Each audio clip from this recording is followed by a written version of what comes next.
Hello students, आज हम देखेंगे स्टैंडर्ड 12th के चैप्टर 9 का टॉपिक नंबर 9.2।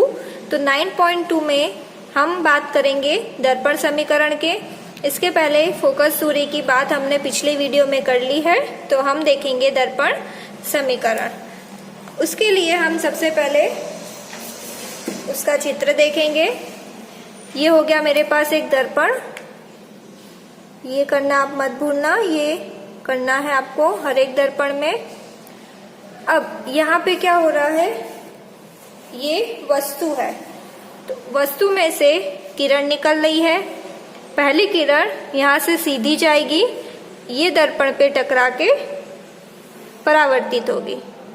उसी प्रकार दूसरी किरण यहाँ से ऐसे जाएगी, ध्रुव पे टकरा के वापस जाएगी। तीसरी किरण यहाँ से सीधी ऐसी जाती है, सी से होके और वहीं से वापस आती है। तो आप देख सकते हो ये तीनों जो किरण है वो एक ही बिंदु पे मिलेगी और उस बिंदु पे हमें हमारा प्रतिबिंब मिलेगा ए डैश बी डैश। ठीक है, तो यहाँ पे हमने तीन किरणों की बात करी है और तीनों किरण परावर्तित होके एक ही बिंदु पे मिलती है जहाँ पे हमें प्रतिबिंब मिलता है।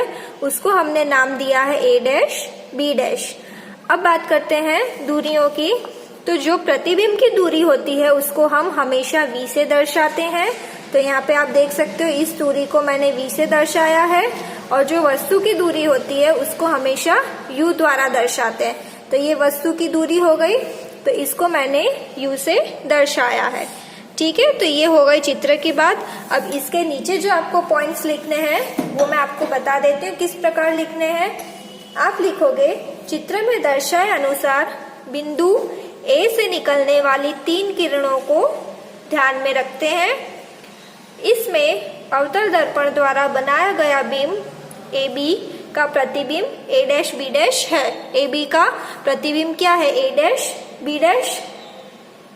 बिंदु ए से केवल तीन किरणें ही निकलती हैं, क्योंकि हम सरलता के लिए दो या तीन किरणों की ही बात करेंगे।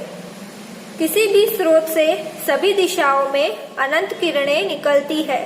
अतः यदि बिंदु ए से निकलने वाली प्रत्येक किरण अवतल दर्पण द्वारा परावर्तन के पश्चात बिंदु ए से ए डैश से होकर गुजरती है, तो बिंदु ए डैश बिंदु ए का वास्तविक प्रतिबिंब होगा। मतलब जब ये तीनों किरणें यहाँ से होकर गुजरेगी तो यहाँ पे हमें वास्तविक प्रतिबिंब मिलेगा। ठीक है, तो हमने चित्र और उसके नीचे आपको क्या लिखना है उसकी बात कर ली है। फिर आपको लिखना है कि बिंब की दूरी है u, प्रतिबिंब की दूरी है v और ये फोकस इसकी दूरी है f। ठीक है, चलिए अब हम बात करते हैं समीकरण की कि समीकरण किस प्रकार लेना है। तो हम सबसे पहले समकोण त्रिभुज, कौन सा त्रिभुज लेंगे, ए डैश बी डैश एफ तथा एम पी एफ। अब देखिए यहाँ पे ए डैश बी डैश एफ मतलब कि ये वाला, ठीक है, और दूसरा है एम पी एफ ये वाला। कंफ्यूज मत होना, ये मैंने डार्क कर दिया है। A dash B dash f m p f, इन दोनों कोण की बात करेंगे। तो चलिए हम नियम लगाते हैं। ए डैश बी डैश अपॉन, या तो हम लिखते हैं इस प्रकार, देखते हैं। चलिए B dash A dash upon, नीचे क्या आएगा, पी एम, इसकी ऊंचाई और इसकी ऊंचाई, दोनों की ऊंचाई लेनी है, फिर दोनों की दूरी की बात करेंगे। तो A B dash A dash और यहाँ पे होगा अपॉन में P M is equal to, इसकी दूरी कितनी है, बी डैश एफ अपॉन, और इसकी कितनी है, एफ पी। तो ये हो गया एफ पी। यहाँ पे जो पी एम है वो ए बी जितना होगा। यहाँ पे हम लिखते हैं पी एम बराबर है ए बी से, तो यहाँ पी एम की जगह हम क्या लिखेंगे, ए बी। तो ये हो जाएगा B dash A dash upon A B is equal to B dash F upon F P. ये हो गया नंबर 1। ठीक है, इसको हमने बोल दिया नंबर 1। अब यहाँ पे देखिए, ये चीज ध्यान रखना, पी एम को मैंने ए बी लिखा है, ए बी नहीं आएगा, बी ए आएगा यहाँ पे। ये चीज आप ध्यान रखना किस प्रकार लिखना है। ठीक है, क्योंकि यहाँ पीएम है तो बी ए लिखेंगे, अगर आप एमपी लिखते तो ए बी लिखना था। ठीक है, चलिए अब हम दूसरे त्रिभुज की बात करेंगे। समकोण त्रिभुज। अब हम त्रिभुज लेंगे ए डैश पी तथा ए बी पी। अब देखिए, A dash B dash P मतलब कि ये पूरा और ए बी यहाँ से ये पी। ठीक है, ये दो त्रिभुज लेंगे। चलिए, तो सबसे पहले वापस से हम ऊंचाई लिखेंगे, B dash A dash upon B A is equal to B dash P upon B P. अब इसको बोल देंगे नंबर 2। तो आप देख सकते हो समीकरण 1 और 2 में ये दोनों समान है, तो दोनों समान है तो हम ये दोनों को भी समान लिख सकते हैं। तो दोनों समीकरण को अगर कंपेयर करते हैं तो हमें क्या मिलेगा, B dash F upon F P is equal to B dash P upon B P. ये मिला। अब इसको ही हम आगे कंटिन्यू करने के लिए इसको पीछे लिखते हैं।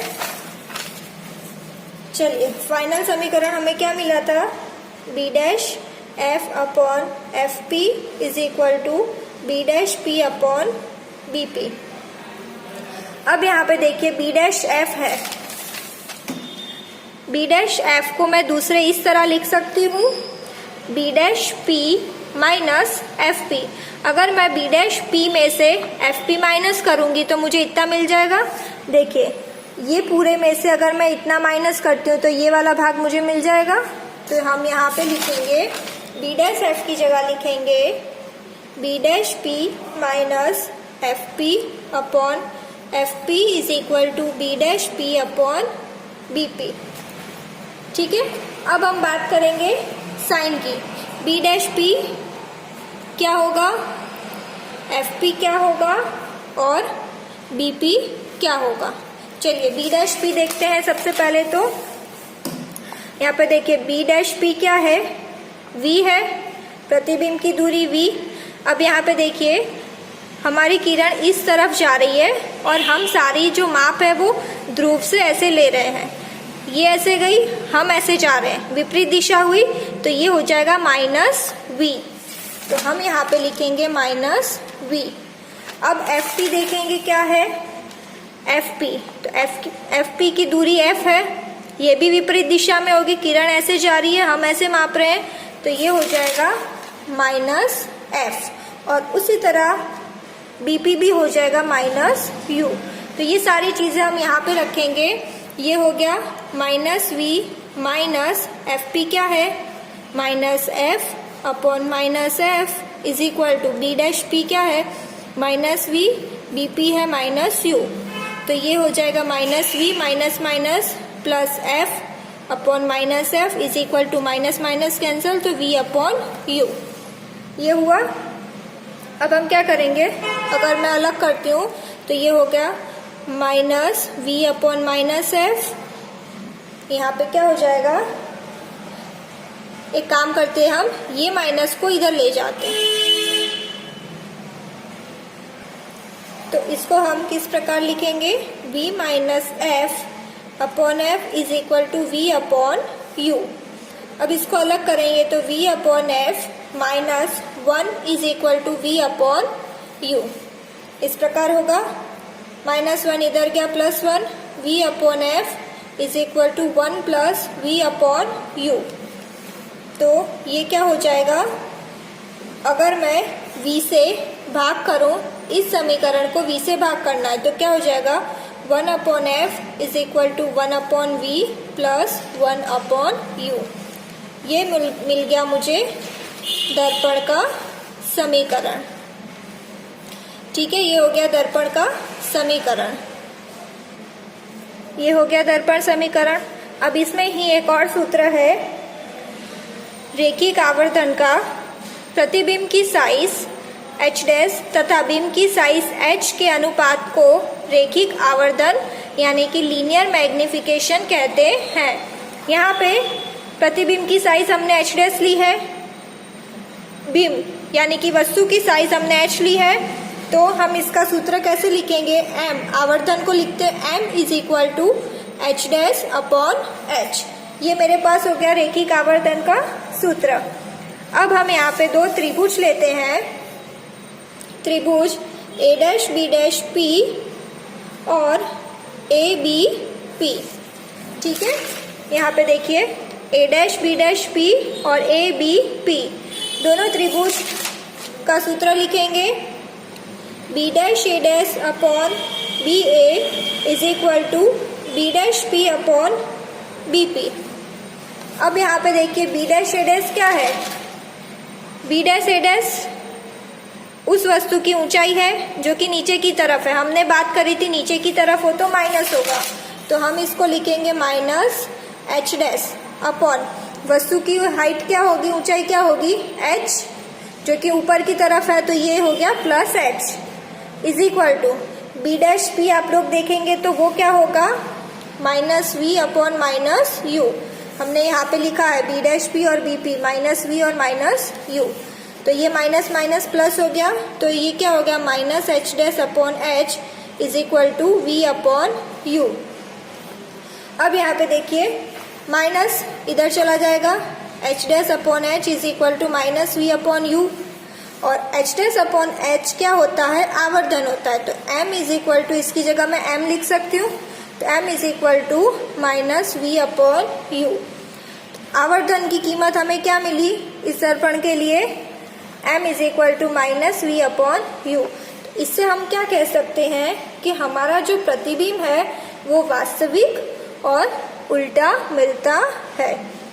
ये पूरी बात हो गई दर्पण की। हमने यहाँ पे दर्पण का समीकरण, उसका आवर्धन और उसका प्रतिबिंब कैसा मिलता है, इन तीनों की बात करी है। ये इम्पोर्टेंट है, तो ध्यान से आपको प्रैक्टिस करनी पड़ेगी। नेक्स्ट वीडियो में हम इसके आगे का टॉपिक देखेंगे।